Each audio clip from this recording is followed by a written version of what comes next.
this is Joe. Yes. Joe Bruno. You are the director of the Philadelphia Junior Solar Springs. And we've been running this race in Philadelphia since 1994 So for for- 5th to 8th grade students. Right. And so for somebody to participate, they're going to purchase a kit. Can you tell us where you get these kits? So this kit is from Pittsco. There is also another kit, Solar Made. Mm-hmm. Solar Made has solar panels like this that they can buy for their kit. Mm-hmm. This is the Pittsco solar panel. Mm-hmm. Pittsco's kit is a little more complete. It comes with the balsa wood for the chassis. Which you really don't have to use if you don't want to. No, you don't. As you can see, this car has a metal chassis. Right. Okay. The car cannot be bigger than 2 feet long, 1 foot high, 1 foot wide. Okay, and You have to carry a can. the length of the track. Each one of these cars carry the can. Well, yeah, so you got 2 cans there, but you're saying the first can is the cargo holder. The cargo holder, yeah. Right. So your cargo is a Pepsi can or a soda That's can. well, this 12-ounce soda can, juice can. Yeah, the whatever. cargo is the can, the 12-ounce aluminum can, and this one is a canister of breadcrumb is the cargo hold. Is where, yeah, inside. Okay. Yeah. Clever. So, And this one has a clear yeah. cargo holder. Solar panel of this size, or the the one motor, and to be stayed hooked onto the track with your can on board the length of the race. You have to stay hooked onto our guideline, which is just fishing wire. The length of the track. There's no steering mechanism on these cars, so it's real simple. The wheels turn, and the guideline's just what it is. It guides the car down the track.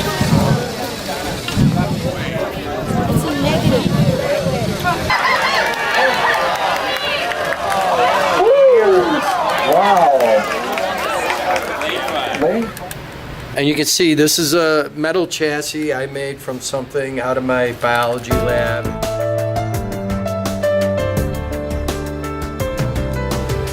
It allows you to fasten larger, CDs on your power axle. Once you do that, it gives you a bigger option of what kind of gear ratio you want.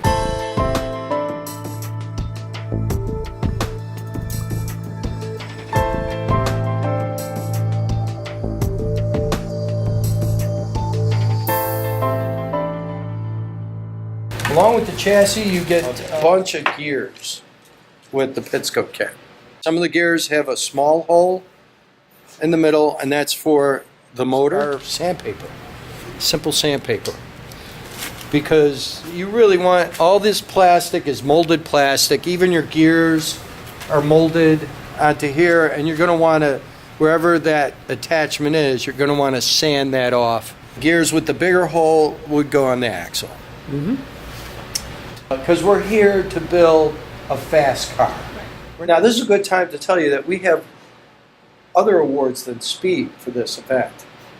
We have artistic merit. This is a really good chassis, balsa wood. It's light. It doesn't, there is a little play in it. Your chassis is going to be your foundation of your car. Your axles will be attached to it through the bushings. Your motor's going to be on it. Your cargo compartment's going to be on it. Your clips. We try to poke a little rectangular hole in the chassis. The first 2 marks you have to make are across the grain. Otherwise the wood will split. It's splitting, but it's not splitting now, which is good. There it goes. Yeah. So you just want to do those cross cuts first. You make it across the grain first. And then when you come down the length, it shouldn't split. And these kits from Pittsco, they come with 2 balsa wood with every kit, and they also come with instructions, but their instructions do not give you room for a can to put on it. That came out really good, right? Now, in general, they're smooth. Yeah, I don't see any sanding necessary.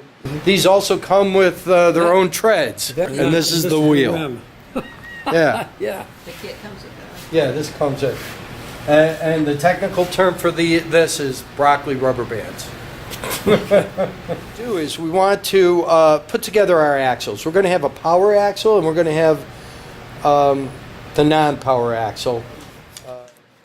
On your car, you want to make sure your axles are parallel to each other so they work together in unison to propel the car forward. If they're not parallel, they're going to fight each other. Yeah, the crooked, the wheels won't be straight in Yeah, line. right. So we use a square to do that. Yeah, very good. And the way to do that is to use the same side of the chassis, your base of the square on.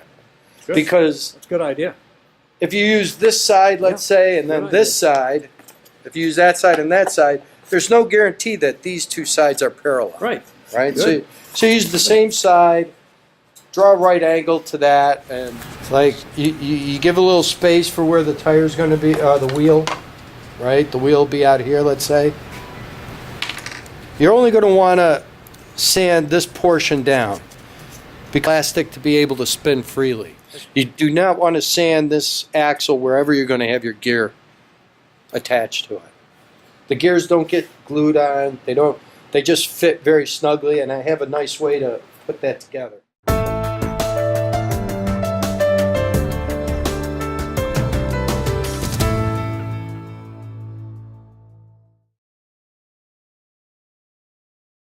It's going to do two things. It's going to hold your axle in place while it spins, right? And it's going to keep your tire from rubbing up against the chassis. Okay. So this bushing, when it does get fastened to the chassis, has to stick out a little bit. Now, it's got to stick out a little bit more for these. If you look at this plastic where it's going to be affixed to, it's actually inset to the rim of the tire, of the wheel. Graphite. Graphite is the lubricant of choice. Ah, I remember you interviewed one kid. Oh, I put graphite all over the place. yeah, yeah. He Graphite was is so a- excited. He won Yeah. the race, and he was, yeah, what's your secret? He said graphite. So graphite lubricant Yeah. between the bushing and the axle. I mean, this is. So the purpose of all these is just to have the kids experiment? Why do they give you so many different? Because you can use different size tires.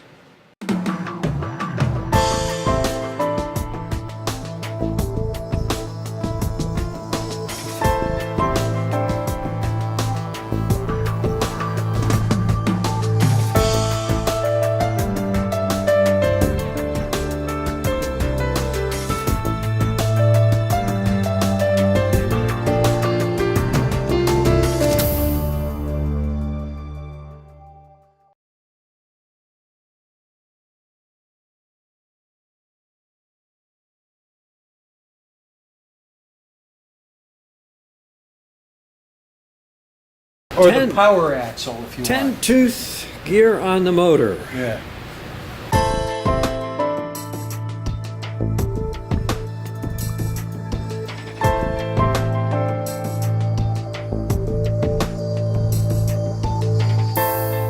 The bushing in the wrong place? Yeah, they don't leave enough room to keep the tires from rubbing up against the wheels from rubbing up against the Chassis. chassis. Yeah. So you think we got it? The skateboard test. Skateboard test. Oh. See how straight it goes. Yeah, it stays right between the lines. Perfect. Yeah. Okay. These wires do not come with the kit. So this is something, you just go to the Home Depot and it's called doorbell wire. And you can buy it in bulk, and that's the cheapest way to get this wire. Right. This is a pretty dirty, Or you could just take a cheap file.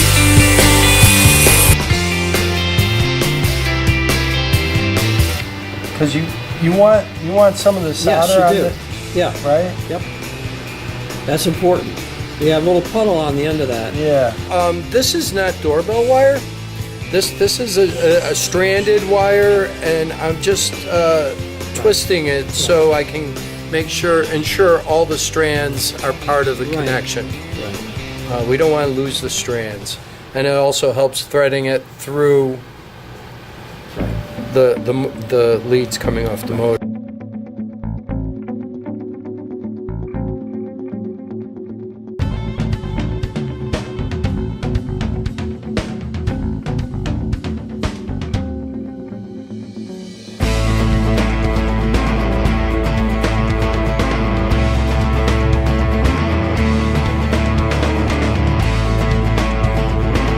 Leads, but they tend to get in the way. Yeah, I mean, you can wrap them up with To be any longer than you need. right, This keeps the wires from wiggling. one of these tabs so on the he motor. can see how this rolls great. Let's glob some glue on here, so they don't move.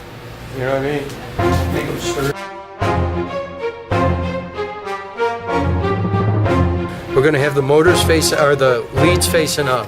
I like to come in and see just like, so it engages here, and then you can see how it rolls and it moves, right? You see the gears, and as I move closer to the axle, now you see the motor moving. I kind of eyeball it and I look at where the shaft is, and I'm like, okay, put a little glue there. It takes a while for the glue for the glue to dry, and then I try to find it, because then you can add more glue, but you gotta get on there before Right. it starts hardening, because glue started hardening, and so now you can take the motor off. We gotta do it again, Okay.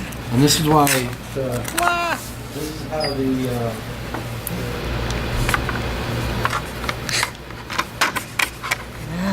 oh, you can take care of that later. Get that motor on there. They look parallel. I mean, if you look at this space between the motor face of the motor and your gears. Yeah, well, that's all right. Yeah. So, and it's not going to roll as far because now you got the drag from the gears. That's good. Yeah. These get put on after, all right? Get a glue joint higher up on the motor. And you do the same. You glob some glue in there and just wedge it in there, trying not to adjust the position of the motor, and you're done. I want to push this in a little closer. I got to do it like not on a flat surface.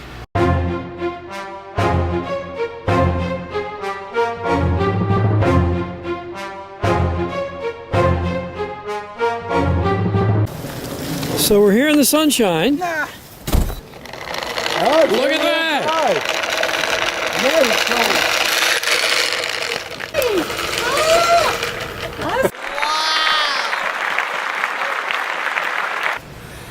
The inside of the motor has magnets, and magnetic forces repel each other and spin.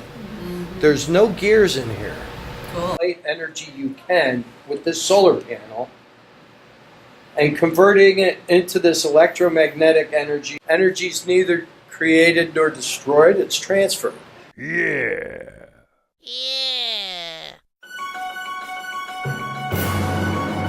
If it's a cloudy day, we use this battery pack.